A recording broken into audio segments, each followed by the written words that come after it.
Bonjour à tous, nous sommes aujourd'hui le 1er mai, jour de la fête du travail et des travailleurs, et pour la première fois depuis très longtemps, nous n'aurons pas l'occasion de nous rassembler et de nous voir pour porter les revendications du monde du travail.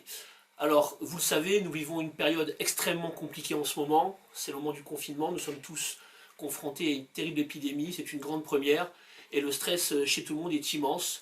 Nous tenons à vous rassurer, la CGT travaille, la CGT réfléchit et la CGT sera présente dès le jour d'après. Pourquoi je vous dis ça? Depuis le début de la crise, on entend le MEDEF, le gouvernement profiter de cette situation pour venir attaquer notre modèle social.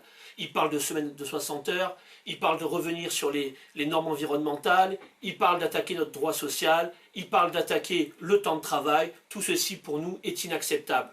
Ce moment de crise que nous vivons ne doit pas servir de prétexte pour attaquer une fois de plus notre modèle social. Et on le voit dès aujourd'hui avec la crise.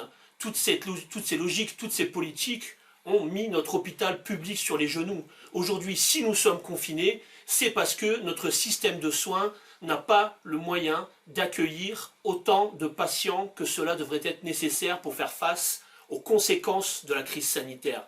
Les politiques d'austérité qui ont mis à genoux notre hôpital et nos services publics sont les premières responsables du confinement. Et ça, tout le monde doit l'avoir en tête.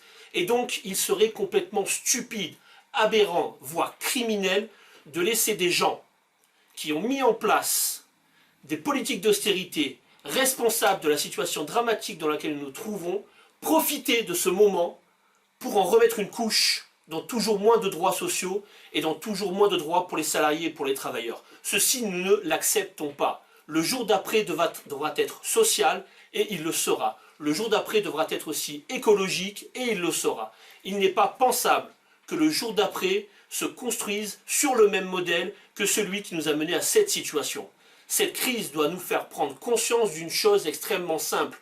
Nous devons changer de civilisation. Il s'agit bien de ça, de rupture de civilisation.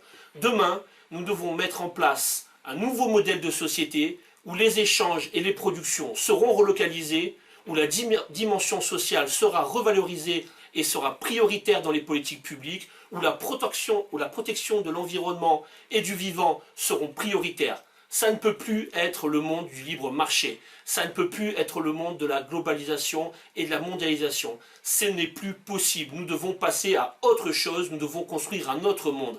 Et ce 1er mai, en ce 1er mai, où nous sommes tous chez nous, coincés, nous avons le temps d'y penser, nous avons le temps d'y réfléchir. Eh bien, pensez-y, mes amis, mes camarades, pensez-y. Le monde d'après devra être celui de notre mobilisation. Nous devons nous lever et faire entendre nos revendications. Nous ne céderons rien sur notre modèle social. Nous ne céderons rien sur notre revendication d'une juste révolution et transition écologique. Elle est nécessaire et elles sont liées. La révolution technologique que nous avons vécue avec le numérique doit nous permettre, au contraire, d'être plus présents auprès de nos citoyens. Nous devons, ensemble, nous lever et dire que le monde d'après, il est fini dès aujourd'hui. Demain, ensemble, avec la CGT et avec tous ceux qui le souhaitent, nous devons porter haut nos revendications. Aujourd'hui, en ce 1er mai, c'est ce que nous voulons dire. Nous voulons vous dire tout simplement, le monde d'après sera le vôtre et ne sera pas celui du MEDEF qui nous parle de semaines de 60 heures. Ils ne nous feront pas payer leur crise. Nous devons en avoir conscience et être mobilisés dès le jour du déconfinement. Merci à vous.